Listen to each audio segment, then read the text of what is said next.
It's coming up. It's like in a few days. It's in a few days.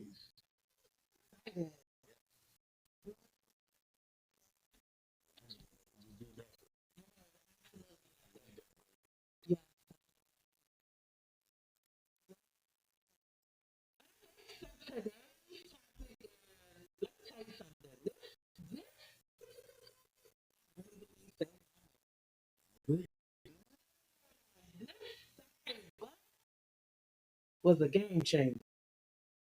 You can take that a different way if you know what I'm saying. We'll explain it to you. I'm not saying you're a sorry butt. You got a sorry. Sorry, comma, butt. And not B-U-T-T butt, but butt B-U-T. Okay, I think they get it. My philosophy. Well, make sure, we're in a podcast. People are hearing it. They're like, what? I know, right? I'm sorry, but, no, it's not that. But anyway, I really man, when we sat in that office without therapists that day, man, said, what in the cat? You was in a whole other seat or at another. I was in another room. We weren't even looking at each other. We were supposed to have an hour session, and we ended up having what? It was an hour and a half. Almost. We drove separately, didn't we? We did. We had to because we know how we were going to feel after this session. Yeah, I remember that. That's when you knew it was like the driving together or the driving separately to the session. That really determined, where we were.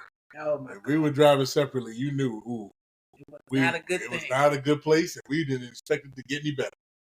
No. I think I was literally on the verge of running out the door. I was done. Mm-hmm. And the track star was coming out of you. Oh no, the track star was already there. I was like, where's the baton? I'm not passing it to nobody. Throw that shit in the trash. And you know what? I'm glad that I can laugh about it because that day was the hardest day of our marriage. I think. I don't know. You don't know? Oh, we got some hard ones. I don't know. We've had some hard ones. But I don't know if that's the hardest. It's up there. Okay. We've had some hard ones. We did. Woo. Yes. Take my son down. But I can tell you, our therapist saved our marriage. Yes, that he did. Day and a couple of sessions afterwards. Mm-hmm. I mean, he put us on a path that we needed because our path was like crumbling. And you know what? You believe that you can do this. Mm-hmm. You believe you got this. You're like, I know what we're doing. We don't need no help. No, I can solve this ourselves. Ain't nobody gonna help us. If we can't help ourselves, ain't nobody gonna help us. That's not true. Not at all. No. And I remember going through the set. I mean, he didn't say not one word, really.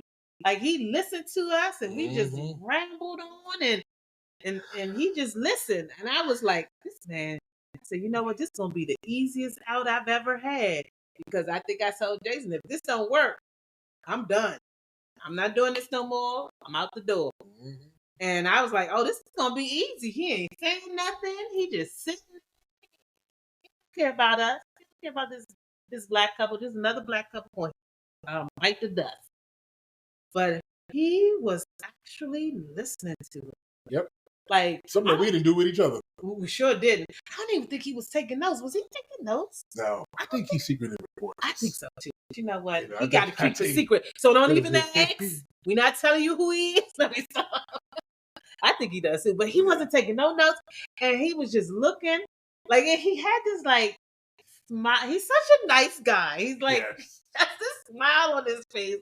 It makes you think like, is he really? But he is such a talented man. Like oh man. And I remember just sitting there talking, and then I think you started talking, and he just he came out with this like, first you need to do, here's your problem. And I was like I came into this session real talk knowing this was the end. There was no coming back from this for me. I'm just saying for myself. I had pretty much thrown in half the towel. I didn't throw in all because my husband asked me to give this another. And I was like, you know what? Fine, it ain't gonna work, but I'll give you a chance. We'll do it, but it ain't gonna work. And I think I said, you have to find the person. If you want it to work, you find the person. And he found the person. And when I saw the person, I was like, oh, this is gonna be easy. I'm out of here. But no, I wasn't here because he laid some knowledge on us. Whew. I think my head was spinning when I left out of there. Mm-hmm. But when I left out of there, I felt like this gonna work. Because he didn't take sides. He didn't point fingers at one person. We both were the responsible for where we were. Yep. And even if it was little things, we still played a part of where we were in this. And I think my favorite part of this session, or was the next session? One of these sessions was the sorry but. And I was like, he was like, you can't apologize and say you're sorry and then go, but, because that's not an apology. And I was like, yo, that makes much sense. And it's so normal. It is. Everyday life. It is. Everybody does it.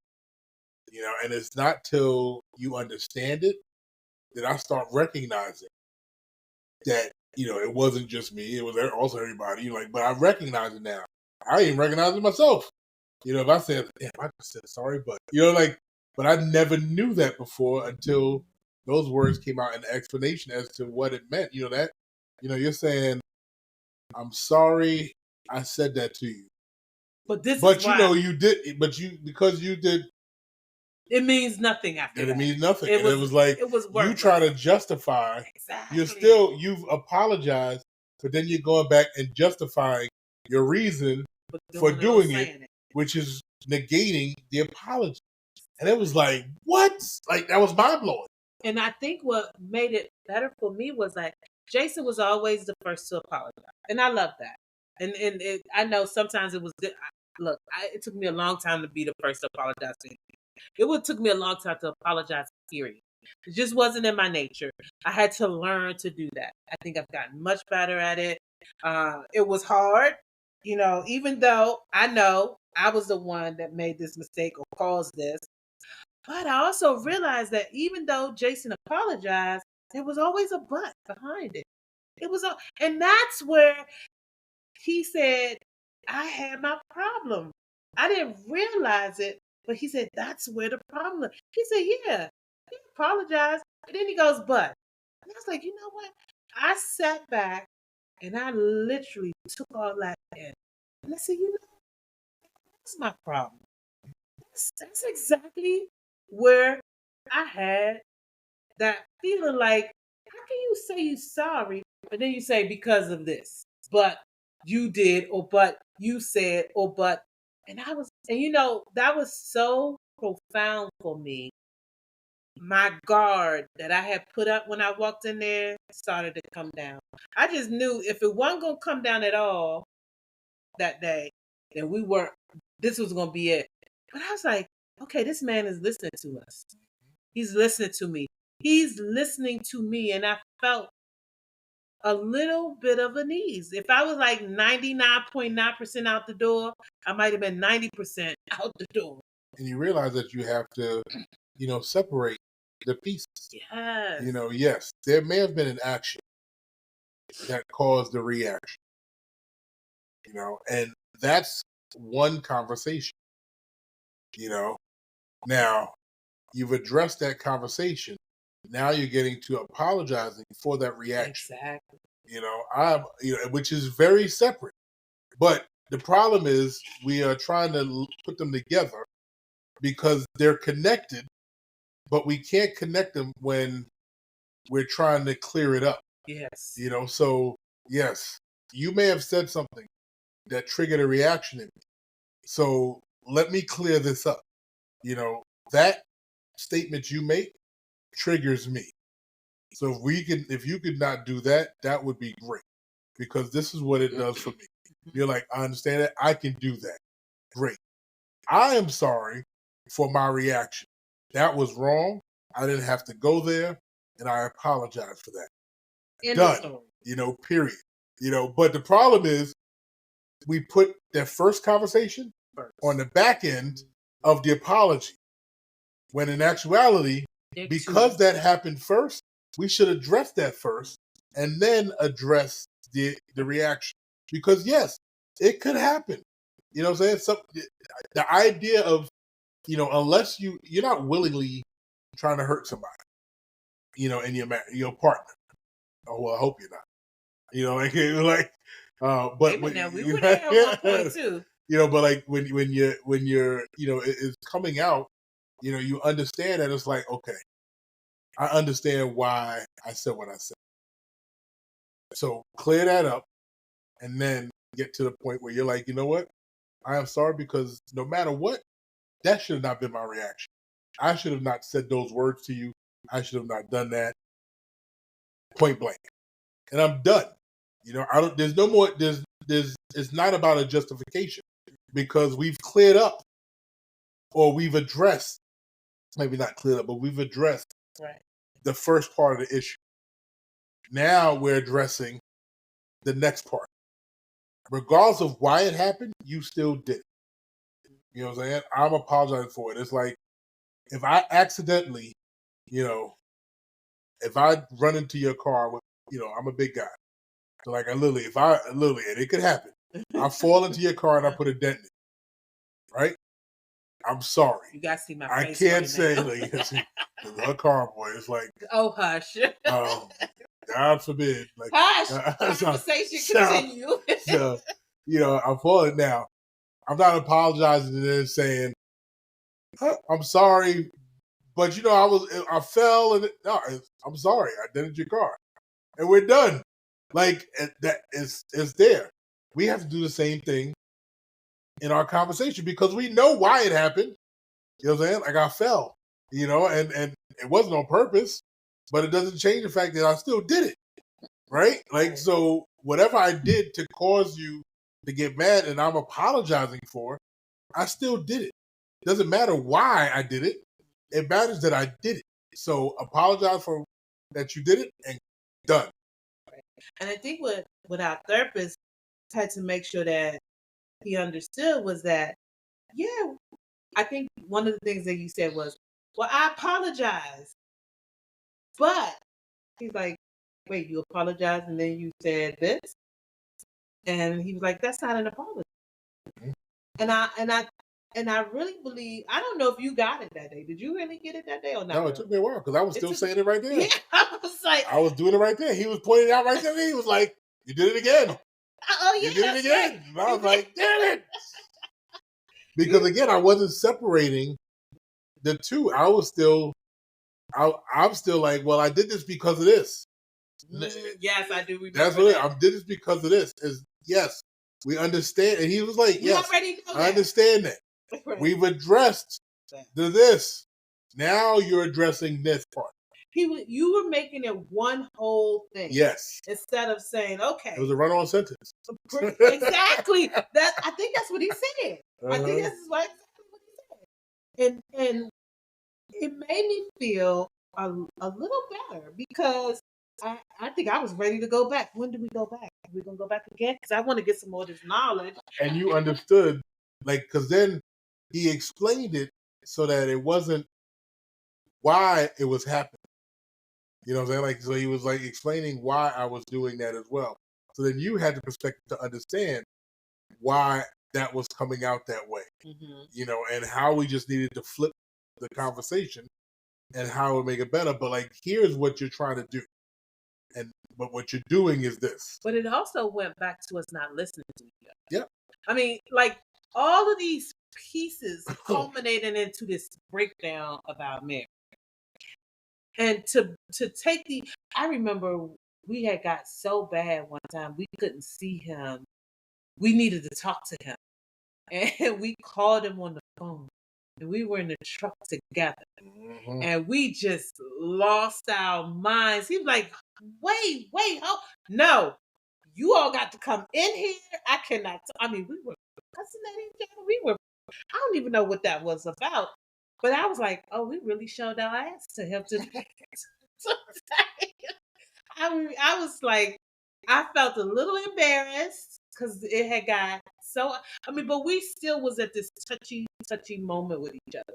We were not healed. We were still. I mean, those wounds were still open.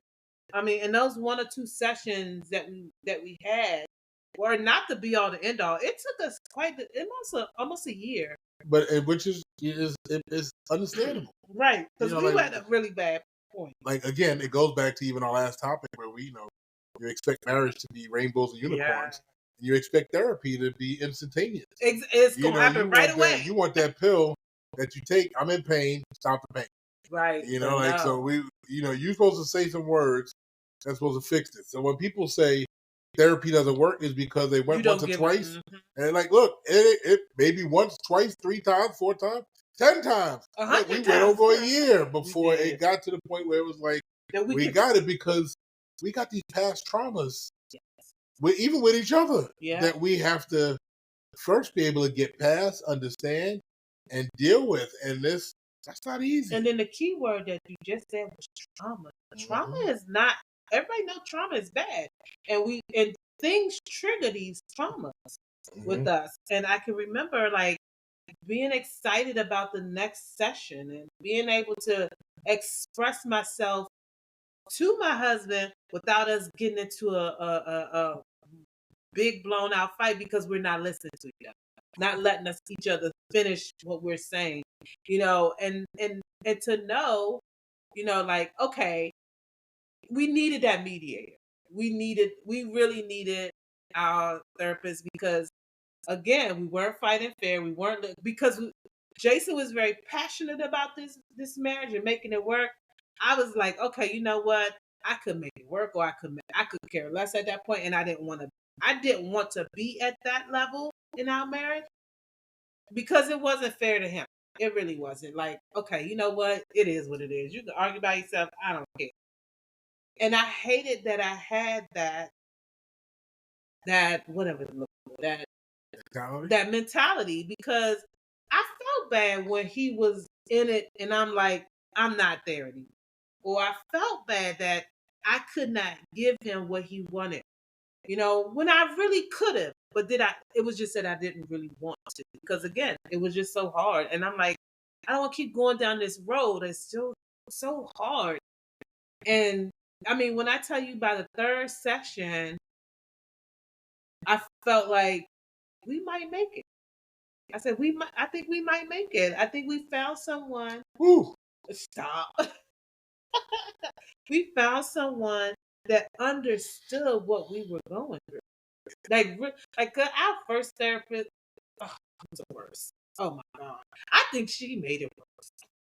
I agree. She made it worse. And I'm like, and we stopped going. And I mean, it was like a Band-Aid that just wasn't healing. And yeah, but it's not even it was a dollar store Band-Aid. Yeah. The one that you put on there, it keeps coming off. Yeah. And like, we kept trying to put it back on there, just like put some more tape on it. Yeah, we was bleeding out. Yes. We were bleeding out, and we didn't realize it because our marriage was getting weaker and weaker and weaker. At a point where you're like, again, you get to that place where therapy doesn't work. Yes. And I always tell people, therapists are like barbers and hairstylists. You don't just walk down the street and say, "Oh, there's a hairstylist. Let me go in there and see what they can do." No, you would never do that. I would never go. I mean, I ain't got no hair now, but when I used to go to the barber, I wouldn't just go down the street like, "Oh, there's a barber shop. Let me just walk up in there and see what they do." No, I'm gonna look. I'm gonna pay attention. I'm gonna talk to people. Who do you go to? Now I can look at reviews. You figure all that out. Like, you go to specific people. You gotta find. It takes a while. Same thing with therapists.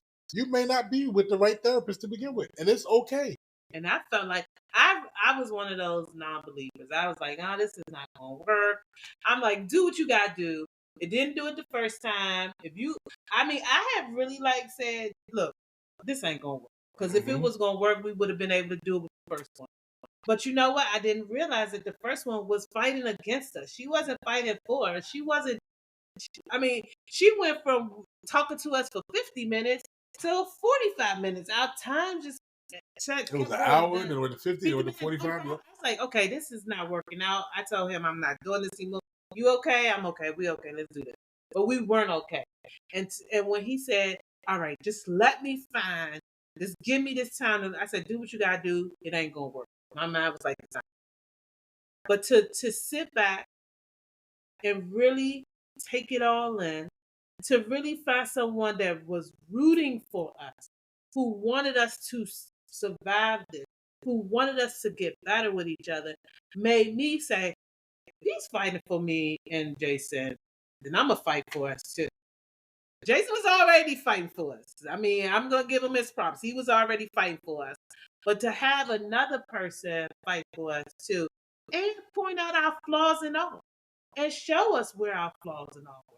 This is where your flaw is. This is where your problem is. And this is how you need to deal with it.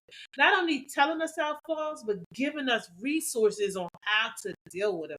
Like writing down our issues and not interrupting each other. You know, if you can't remember it, write it down, but let them talk. I think she was like, oh, put on a video, tape yourself. Wait, let me go get a tape recorder so I can tape. Hold on, stop being mad at me. Wait, stop being mad. Let me go get this tape recorder. Don't. Yeah, that just didn't make sense to me. But I like he said, you know, write it down, because now you giving each other the opportunity to express how you feel, how you're feeling, what you're trying to accomplish in this issue that we're having, and that was a big deal for us. She used to give us little sheets of paper.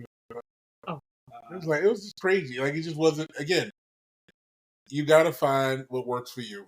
Yeah. And we realized it on session 1, especially when they came up with the sorry, but you know where you know what part of our communication was going in the wrong direction. You know, and that was key. It's like, wow, when you realize that, and it's not a fault. No. You know, it was just like, look, here's how you do this. That was like, man, that's eye-opening. And I think Jason's was passion. Mine was just like anger. You know, he was passionate about making this marriage work.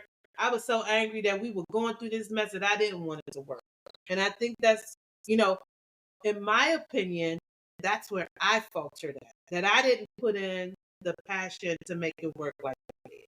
Because again, I was tired. I didn't keep doing this. It was just too much. Like, it you know, like I said, I'm this age. I don't want to be fighting my whole damn life in a marriage. It didn't make sense.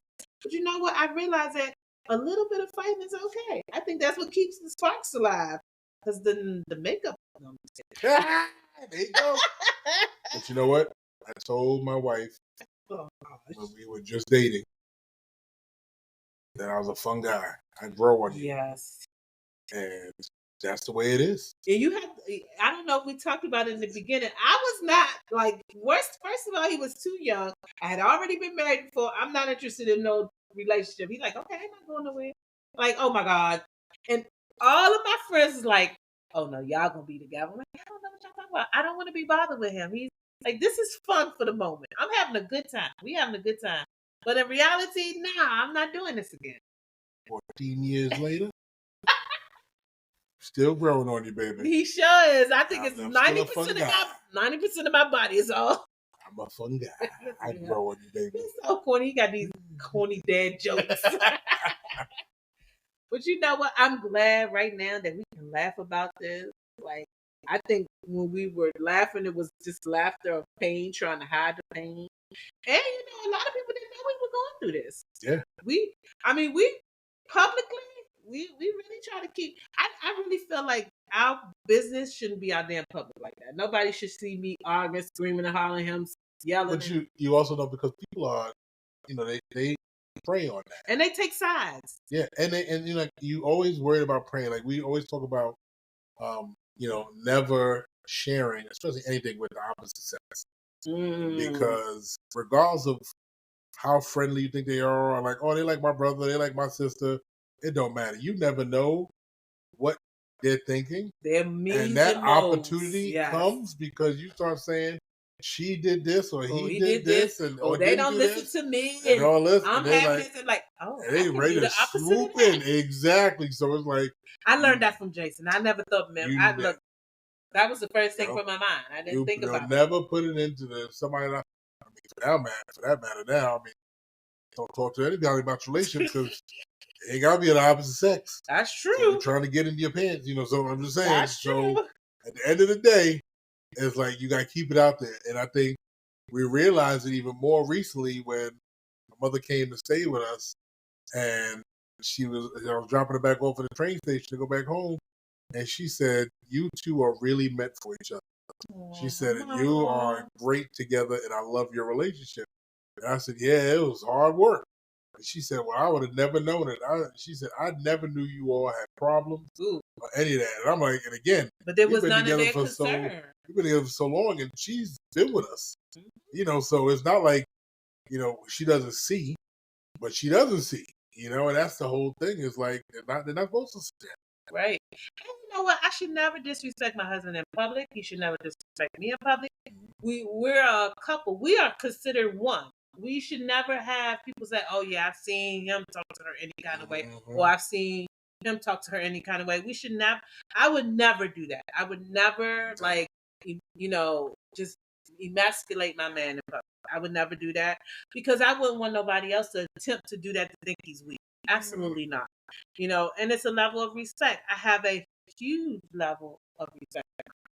And I want people to respect them too. And if somebody come for them, oh yeah, we're gonna deal with it. I am gonna deal with it. She coming. Somebody came to me, and I was at this old people's party, and somebody said, "Ooh, hey there." I said, "I'll break a bitch back for that one." So I wish you would come for this one.